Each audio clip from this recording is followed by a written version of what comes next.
بسم الله الرحمن الرحيم إن الحمد لله نحمده ونستعينه ونستغفره ونعوذ بالله من شرور أنفسنا ومن سيئات أعمالنا ما يهده الله فلا مضل له ومن يضلل فلا هادي له وأشهد أن لا إله إلا الله وحده لا شريك له وأشهد أن محمدا عبده ورسوله أما بعد فإن أحسن الكلام كلام الله خير الهدى هدى محمد صلى الله عليه وسلم وإن شر الأمور محدثاتها وكل محدثة بدعة وكل بدعة دلالة وكل دلالة في النار.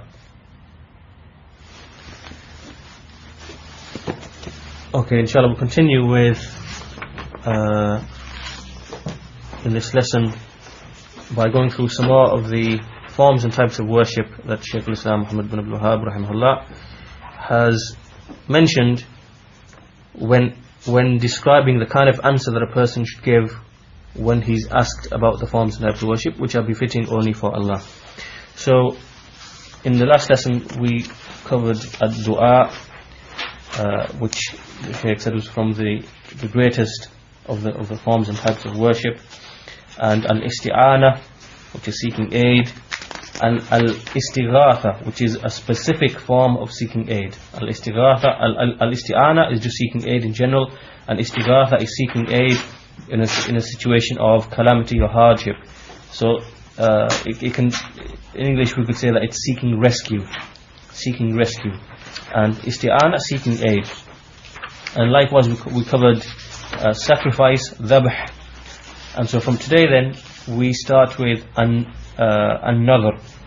another, which is making an oath, and this is also from the forms and types of worship. What does it mean here in terms of the religion? Another, it means when a person makes binding upon himself something from worship which the Sharia has not made binding upon him. Right? So he makes an oath. Right? He makes binding upon himself to fulfill or to perform a certain act of worship which isn't actually obligatory upon him as far as the Sharia is concerned, but he makes it binding upon himself. Right? So for example, he might say he will make an oath to fast for 3 days, for example. Right? He's going to make an oath for that. Or he might make an oath to make umrah, for example. So he makes binding upon himself something that the Sharia hasn't actually made binding upon him.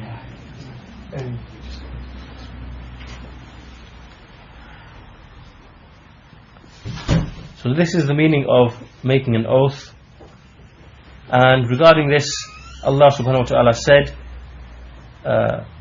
in Surah Al-Insan, which is the 76th Surah 76 verse 7, يُوفُونَ بِالنَّذْرِ وَيَخَافُونَ يَوْمًا كَانَ شَرُّهُ مُسْتَطِيرًا. يُوفُونَ بِالنَّذْرِ وَيَخَافُونَ يَوْمًا كَانَ شَرُّهُ مُسْتَطِيرًا. That they fulfill, is speaking here about the believers, that they fulfill their oaths, and they fear a day whose evil or whose harm or whose evil will be widespread. So here in this ayah, Allah subhanahu wa ta'ala, He praised those people who fulfill their oaths, And likewise He said in another verse, وَمَا أَنفَقْتُم مِّن نَفَقَةٍ أَوْ نَذَرْتُم مِّن نَذْرٍ فَإِنَّ اللَّهَ يَعْلَمُهُ. That whatever you spend, or whatever oath you make, then Allah knows it. Surah Al-Baqarah, Surah number 2, verse 270. So here in this verse, Allah subhanahu wa ta'ala, He made a link between spending out of charity, and we know that charity and spending is worship, and He made a link between that and another. So He mentioned charity and nazar together. Nazar meaning making an oath. So here, because He's put them together, then this shows that another, making an oath, is also worship. And then Allah subhanahu wa ta'ala says in another verse, وَلْيُوفُوا نُذُورَهُمْ وَلْيَطَّوَّفُوا بِالْبَيْتِ الْعَتِيقِ. Surah Al-Hajj, Surah 22 verse 29. Here again Allah has mentioned two things together. He first of all mentioned that let them fulfill their oaths, let them fulfill their oaths, and let them circumambulate the ancient house, meaning the Kaaba. Let them go around, make tawaf around the Kaaba. Surah Al-Hajj, Surah 22, verse 29. So again Allah mentioned, he mentioned another along with something else which is known as worship, at-tawaf. So this also proves and establishes that another, or making an oath, is also worship. So another then, as we've already mentioned at the beginning of this lesson, that another is a form and type of worship, and the meaning of, or the definition of another is that when you make binding upon yourself something from worship, something of ibadah, that isn't actually obligatory upon you as far as the Sharia is concerned. This is the meaning of an oath, making an oath, another. And you make it, obviously you make it to Allah, and you make this oath binding upon yourself, and this oath is obviously directed to Allah. And as I said, as an example, it could be that someone might make an oath to fast for 3 days. Someone might make an oath to perform umrah. Someone might make an oath to, perform, a nafil prayer for a certain number of days or whatever it is. So he makes binding upon himself something that the Sharia doesn't actually make binding upon himself by way of obligation. And when an oath is made, then to fulfill that oath is worship. It is worship. As the Shaykh gives some examples, when a person makes an oath to give charity, when a person makes an oath in order to pray, he makes an oath to fast, meaning non-obligatory fasts. He makes an oath to perform a hajj, makes an oath to perform umrah. Then whenever he makes an oath, then to fulfill that oath, then that is from obedience. Then that is from obedience, and it's obligatory upon him to fulfill that oath. As the Messenger ﷺ says, "Man nadhara an yuti' Allah falyuti'." That whoever makes an oath to obey Allah, then let him obey Him. Whoever makes an oath to obey Allah, then let him obey Him. And as for an oath which is made for something which is disobedience, sometimes people can make an oath which actually involves disobedience. Some people will do that. Then it is haram to fulfill that oath. That oath is haram to be fulfilled. Because in the remaining part of this hadith, the Messenger said, وَمَنْ نَذَرَ أَنْ يَعْصِيَ اللَّهِ فَلَا يَعْصِهِ. That whoever makes an oath to disobey Allah, then let him not disobey Allah. This hadith is in Bukhari and others, reported by Aisha radiallahu anha. So in other words, an oath that is made which involves obedience to Allah, it has to be fulfilled. An oath which is made which involves something of disobedience to Allah, that is haram to be fulfilled. And from those oaths which are haram, which we find that the people make, is that they make oaths to the dead people. They make oaths to the dead people. They make an oath, and for example, they might make an oath to sacrifice something at the grave or to the dead person. But the fulfillment of this oath isn't made to Allah, it's actually made to the dead person. Right? So for example, he might say, "Oh, so-and-so person, or so-and-so wali, if you grant such and such, if you cure such and such, if you grant such and such, then I will perform a sacrifice, or I will fast for 20 days or whatever it is." Here, even if the thing that he's going to fulfill might be something which in and of itself is from worship, his oath is directed to other than Allah. Right? He's making this oath for someone other than Allah, for something other than Allah, and that is shirk. That this person will become a shirk with a major shirk, because here now he's directed this form of worship to other than Allah subhanahu wa ta'ala. So that would be an unlawful oath, unlawful for that to be fulfilled. So this is another, and this too is from the forms and types of worship which should be directed only to Allah. Next, the Shaykh mentions al-khawf. Al-khawf, which is fear, and al-khawf is from the actions of the heart, and it is the worship of the heart. It is from the worship of the heart. And what is meant, because we know there are many forms and types of fear, there are many types of fear, then what is meant here is the khawf of ibadah. The khawf of ibadah. It's this type of khawf. And this khawf is distinguished from the others in the sense that alongside this fear in a person's heart, there are also a number of other elements. Right? And those other elements are ta'zeem, in that a person, he glorifies the thing of which he is fearful, and muhabba, and at the same time he loves that which he is fearing. So this type of fear, which is known as ibadah, is distinguished from those other types of fear which are not from ibadah by the existence of a number of other elements. Number one, which is ta'zeem, which is in his heart there is a glorification, and likewise muhabba, a love. This is what is known as khawf of ibadah. This is known as khawf of the khawf which is fear. And likewise, another name that is given to this is the khawf sir. The khawf sir, the fear, the inner secret fear. The inner secret fear, the fear which is inward and secret. And this obviously is not permissible for anyone besides Allah. This type of fear here is not permissible for anyone besides Allah the Mighty Majestic. And one who directs this type of fear to anyone from the creation, then this person has indeed committed shirk.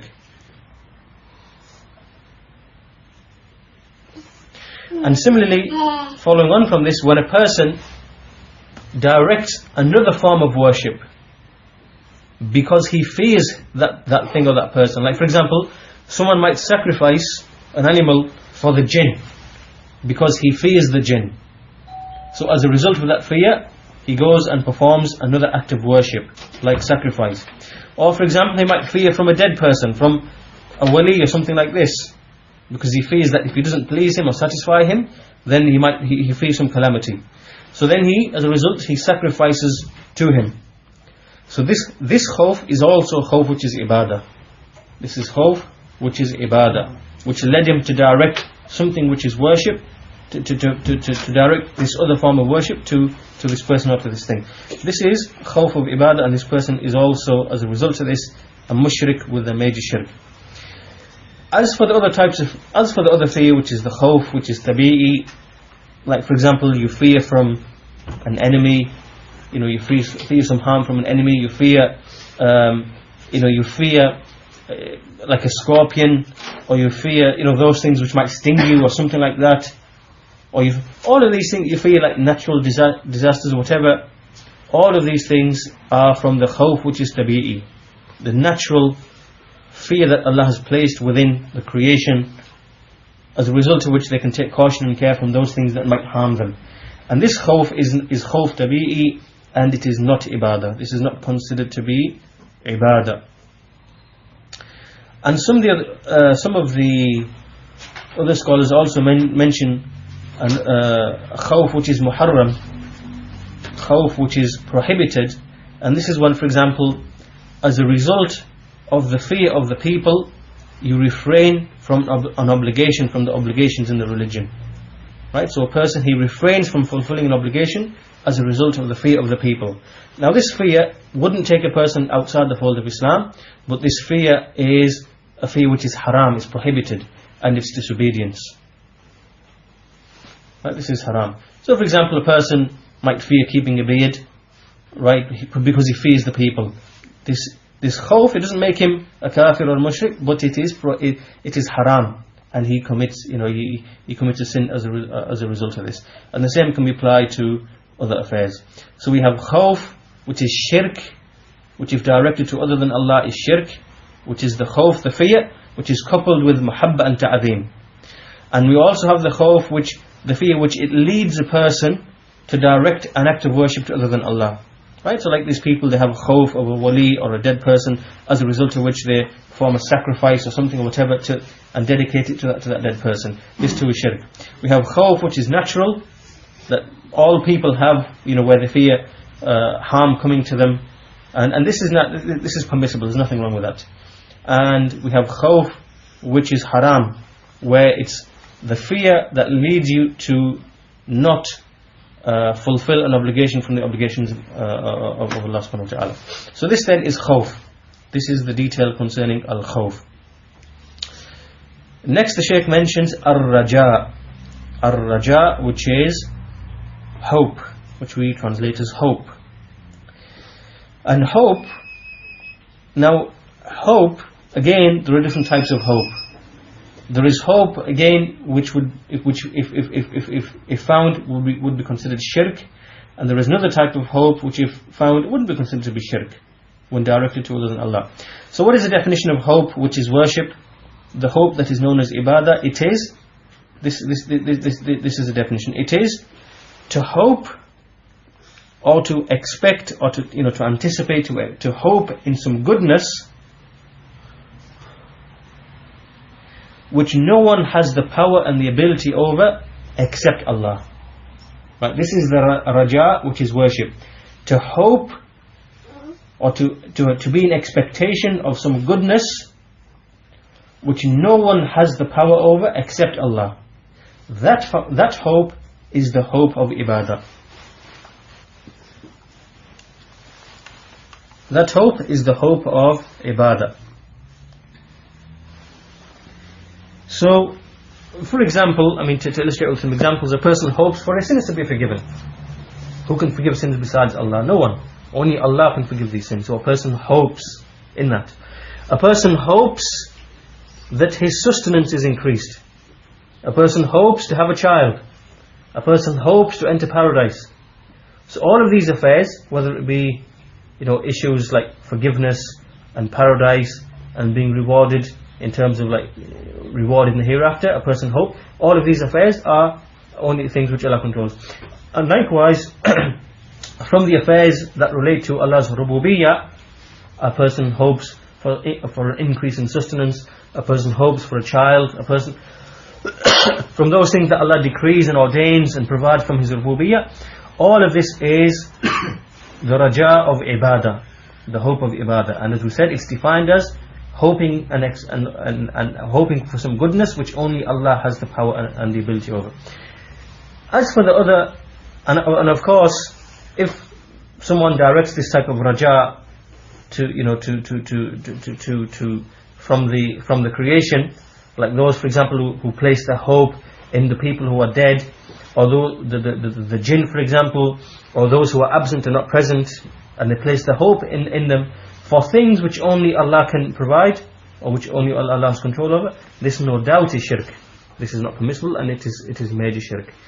So like these people who place their hopes in their awliya and the dead people, and their hope can be in relation to, for example, having a child, or removal of an illness or whatever, and they have this feeling of hope in their hearts, and that hope is in relation to something which only Allah has power over, then of course, or for example, they might hope that these awliya might allow them to enter paradise or whatever it is.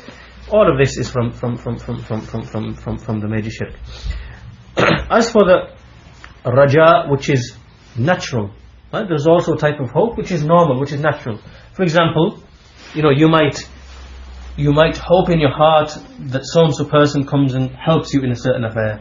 It's like an anticipation and a hope, that exists in your heart. There's nothing wrong with this. This is normal. You might hope for a person to aid you in an affair of the world. You might hope or anticipate that a person might give you some wealth to help you out. A person, all of this, there's nothing wrong with that. These are from the worldly affairs, and as long as the thing that you're hoping for is something that person can actually help you with, he has the capacity and the ability and the means to help you, then that is known as the raja, which is from the normal habitual affairs. Then there's no harm in it at all. So we must distinguish between these two types of hope. Also from the affairs of worship that the Shaykh has mentioned is at-tawakkul. At-tawakkul.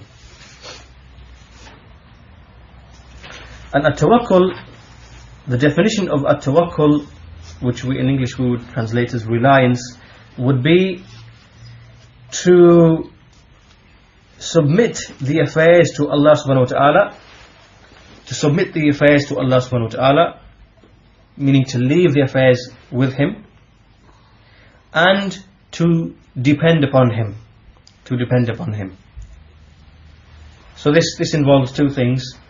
To first of all, in your heart, to submit and to relegate the affair to Allah, meaning that this affair in my heart, I've got no control over it, and it's entirely in Allah's hands, and He has total control over it. And at the same time, to depend upon Allah. to depend upon Him. Allah, as for the verses which mention this form of worship, there are very many. Allah says, وَعَلَى اللَّهِ فَتَوَكَّلُوا إِن كُنْتُم مُؤْمِنِينَ. So upon Allah place your trust if you indeed are believers. Surah Al-Ma'idah, Surah 5, verse 23. And likewise Allah says, فَاعْبُدْهُ وَتَوَكَّلْ عَلَيْهِ.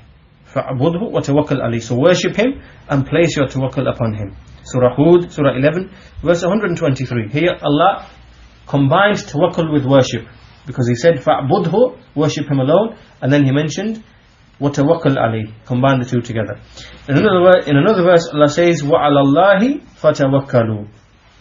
وَعَلَى اللَّهِ فَتَوَكَّلُوا. Here, this verse is actually a proof that tawakkul is only for Allah. Why? Because in Arabic, there's a principle where when you reverse, here normally we would say, فَتَوَكَّلُوا عَلَى اللَّهِ. So place your trust upon Allah. Look at the ordering of the words. فَتَوَكَّلُوا عَلَى اللَّهِ. But in this verse, it's been placed the other way around. Allah said, وَعَلَى اللَّهِ. So Allah mentioned the object first, Allah mentioned Himself first, and then He mentioned the action, فَتَوَكَّلُوا. So upon Allah alone, place your trust.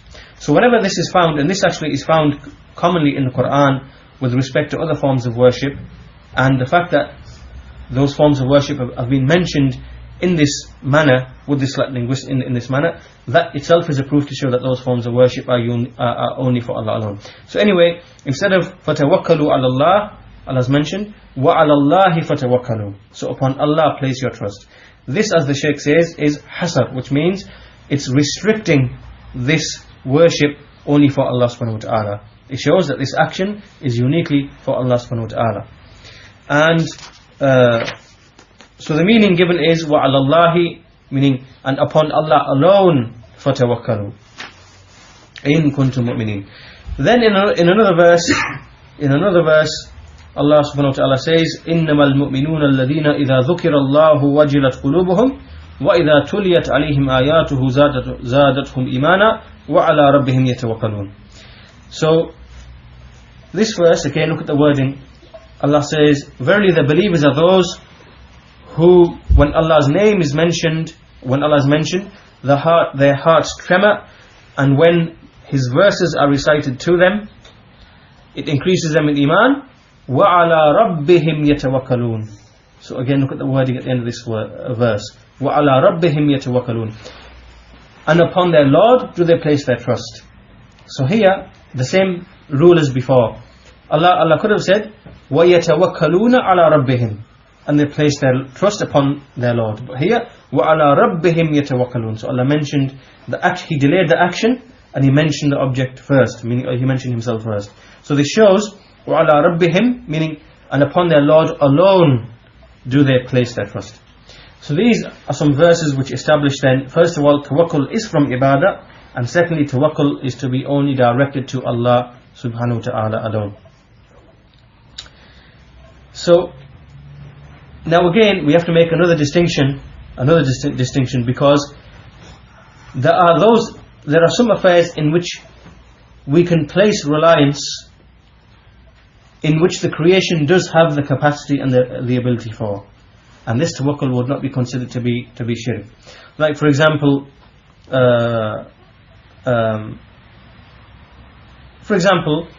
you might entrust someone, you might depend upon someone to go and buy something for you, right? So you entrust him with some money, ask him, go and buy me something. So here now you're depending upon him, but your dependence upon that person is with respect to something that he has the power and the ability over, right? You might entrust someone to perform some work for you. All of this is permissible. And the Messenger ﷺ, he would entrust people who would go and buy things for him. He would entrust some workers who would go and whom he would delegate certain affairs to in certain respects, and all of this is permissible. And to give an example,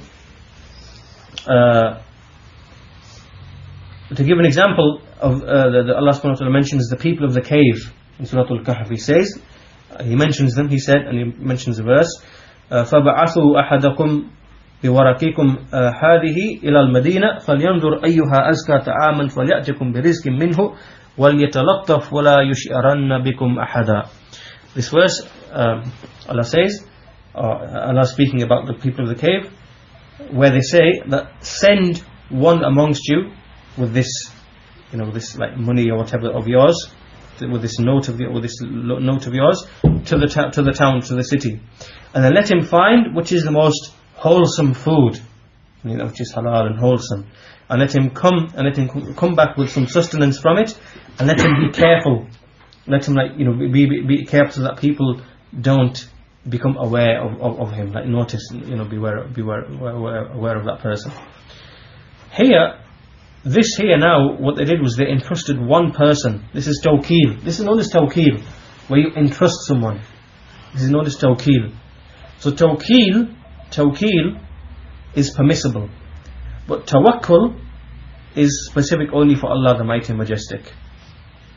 So we make a distinction between tawakkul, which is what we've already defined, and tawkeel, which is just merely when you relegate an affair to someone. Instead of doing it yourself, you entrust it to somebody else. Why? Because it's something that you're capable of, and it's something that they're capable of. Or it might be something that you don't have the skills for, so you relegate it, or you delegate it to somebody else. This is known as tawkeel.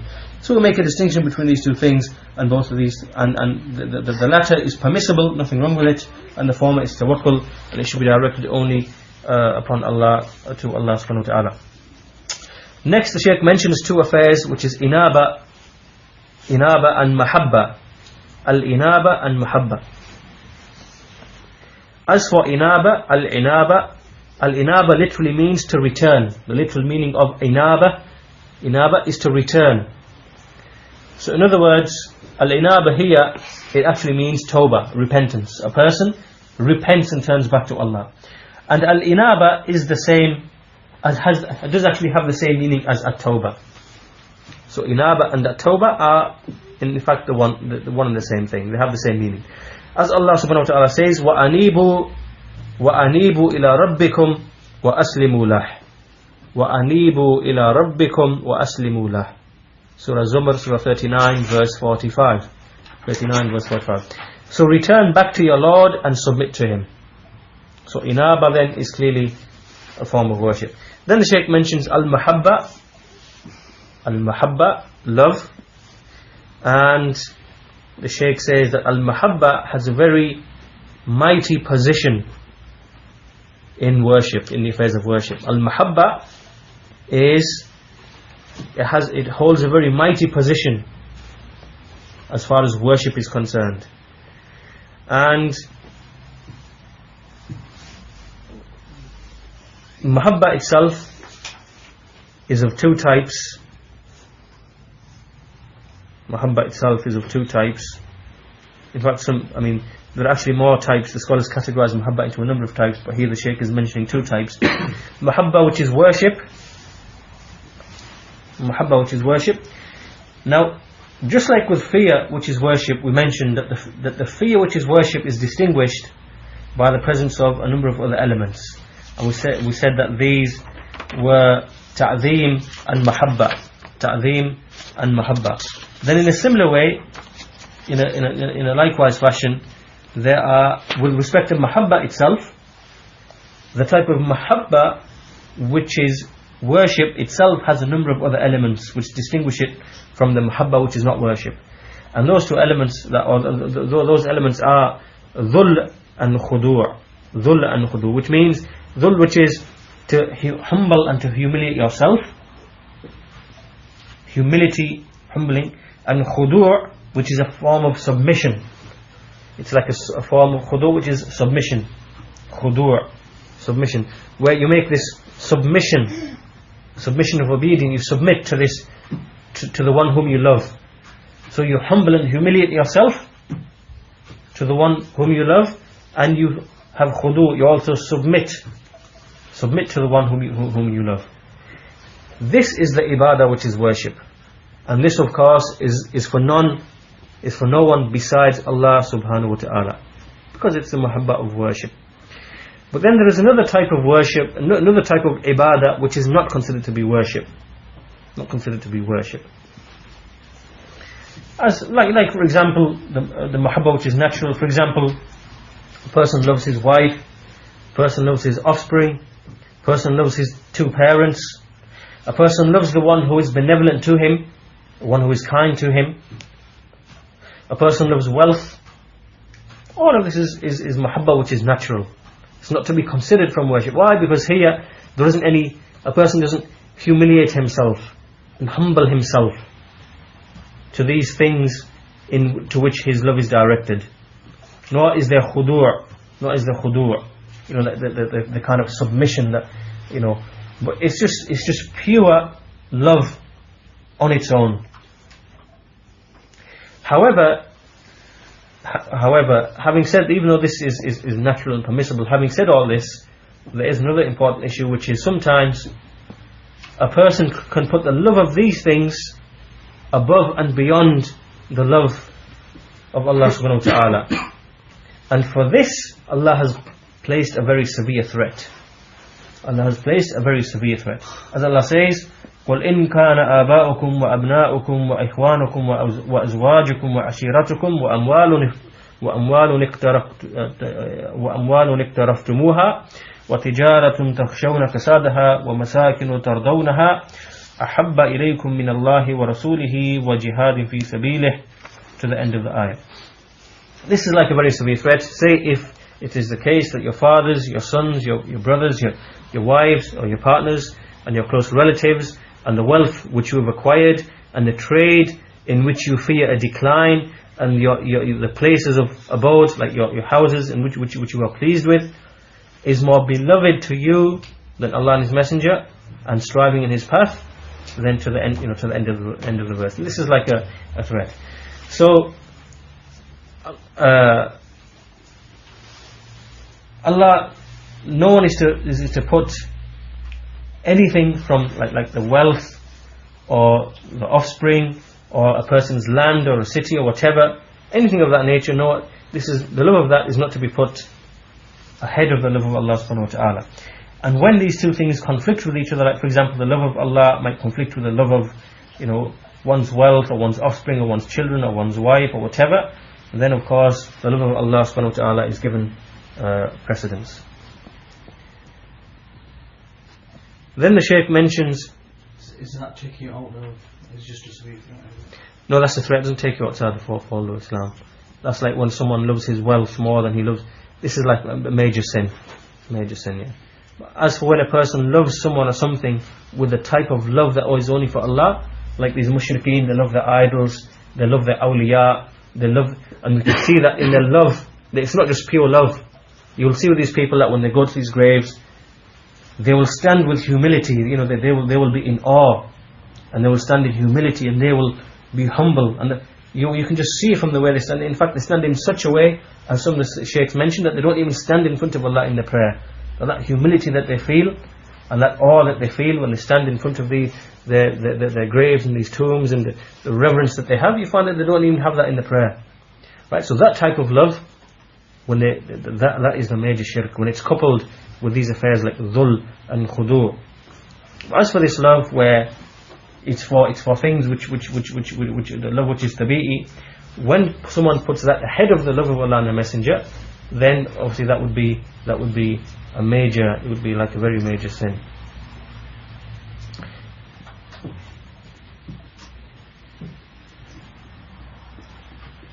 The next thing that the Shaykh mentions is al-khashya, which is awe, the awe of Allah. And khashya is in fact a type of fear. Khashya is a type of fear. Khawf is one of the types of fear. As Allah subhanahu wa ta'ala says, فَلَا تَخْشَوْهُمْ وَخْشَوْنِي فَلَا تَخْشَوْهُمْ وَخْشَوْنِي. So do not fear them, do not fear them, but fear me. Do not fear them, but fear me. Surah Al-Baqarah, Surah 2, verse 150. So this verse proves that fear of the creation should not be put ahead of fear of Allah subhanahu wa ta'ala. And in another verse Allah says, الَّذِينَ يُبَلِّغُونَ رِسَالَاتِ اللَّهِ وَيَخْشَوْنَهُ وَلَا يَخْشَوْنَ أَحَدًا إِلَّا اللَّهِ.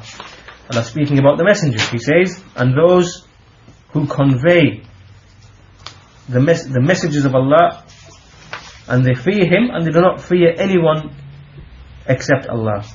Surah Al-Ahzab, Surah 33 verse 39. So that's awe. It's like it's a type of fear. Khashya is just another form of fear, and it's actually like awe. It's like when someone is filled with awe out of fear. So again, this is only for Allah subhanahu wa ta'ala. Then the Shaykh mentions Ar-Raghba, and Ar-Rahba, and At-Ta'alluh. Mentions 3 more affairs of worship. Ar-Raghba, Ar-Rahba, and At-Ta'alluh. Now Ar-Raghba is a type of hope.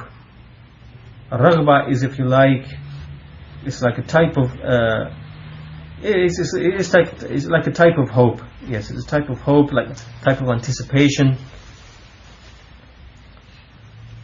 That's Ar-Raghba.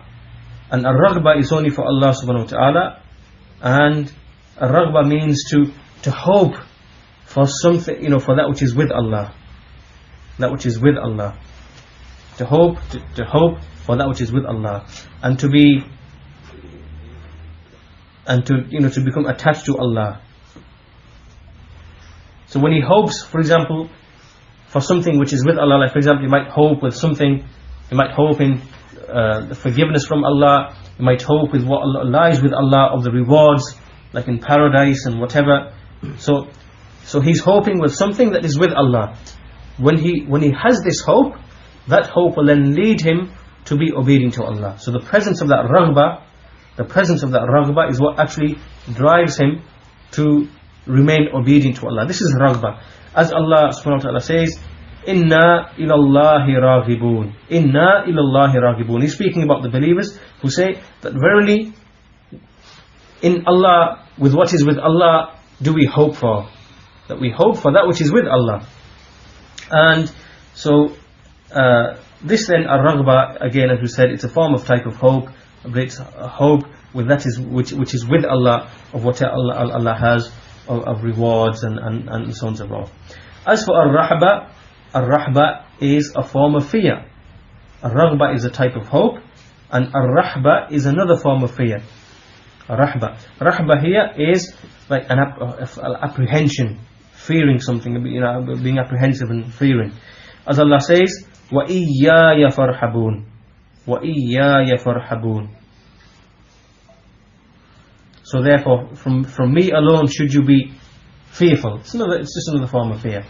Surah Al-Baqarah, Surah 2 verse 40. So again, it's obligatory here then that we fear Allah alone. And again, look in this verse how Allah subhanahu wa ta'ala has delayed the action and brought the object first. So Allah says, وَإِيَّايَ, meaning and me alone, فَارْحَبُونَ, should you have fear of. So this shows that rahba is only for Allah subhanahu wa ta'ala. So we have rahba of Allah, which is fear. We have khawf of Allah, which is fear, and we have khashya of Allah, which again is another. All of these different forms of fear. We don't have any rahba. We don't fear any from the creation in a manner which would make them equal with Allah, or all of this is permissible. We don't fear them to such a degree that we abandon the worship of the obedience to Allah as a result of them, meaning the fear which is haram, to have that fear which is haram. We're not allowed to have that rahba towards it. So that's rahba. And as for ta'alluh is actually ta'abbud. Ta'alluh just literally means worship. Is just worship. And what is meant by ta'alluh actually is love. When we say ta'alluh, what's actually meant by is love. And this is the right of Allah subhanahu wa ta'ala. The love is the right of Allah subhanahu wa ta'ala. And this uluhiyya is also the right of Allah subhanahu wa ta'ala. It's not permissible for anyone to take an ilah besides Allah and to start loving this ilah and worshipping this ilah besides Allah the Mighty Majestic. So, as we said, ta'alluh and uluhiyya, which is just basically ta'abbud and the worship of Allah, this is the right of Allah. As Allah says, وَهُوَ الَّذِي فِي السَّمَاءِ إِلَهٌ وَفِي الْأَرْضِ إِلَهٌ وَهُوَ الْحَكِيمُ الْعَلِيمُ. Allah says He is the one who is the ilah in the heaven and the ilah in the earth.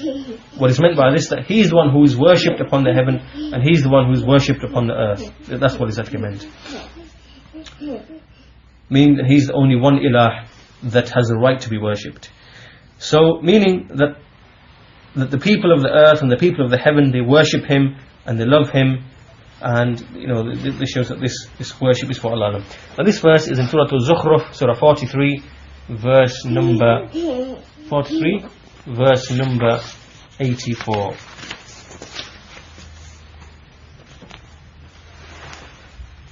Also from the types of worship that the Shaykh brings, and we'll finish off with these two, is ar-ruku' and as-sujud. Ar-ruku' and as-sujud. And these are from the outward actions. Ar-ruku', which is bowing, is a form of worship that is not permissible except for Allah. So a person doesn't bow to anybody else, nor does he submit himself to anybody else, in a manner which involves glorifying them, bowing and these kind of affairs. All of these things, when done out of respect and glorification and humbling oneself, then this is ruku' to other than Allah. This is not permissible. And likewise, prostrating, this is not permissible except to Allah. The person doesn't prostrate to an idol, nor to a grave, nor to a tomb, nor to any person who is known to be from the, like the high and the lofty people, like who've got status and position. No one prostrates to any of them. And this is something that the people of Persia and the people of Rome used to do. They used to glorify their kings, and they used to prostrate to them. And this is something that when one of the companions of Allah's Messenger, Mu'adh bin Jabal radiyallahu anhu, when he saw them, he saw what they did. Then he came to the Prophet ﷺ. He wanted to prostrate to the Prophet after having seen what the Persians and the Romans used to do with their kings. And so the Prophet ﷺ, he prohibited him, and from that, and he said, that if I would have commanded anyone to prostrate to another person, I would have commanded the woman to prostrate to a husband, due to the greatness of his right over her. Due to the greatness of his right over her. So prostration is prohibited, and it's not for anyone except for Allah, the Mighty and Majestic. And likewise with ar-ruku'. And shall we stop the lesson there, and we'll continue with the remaining affairs in the next lesson, inshallah. Jazakallah khair. Take care. Wa alaikum salam.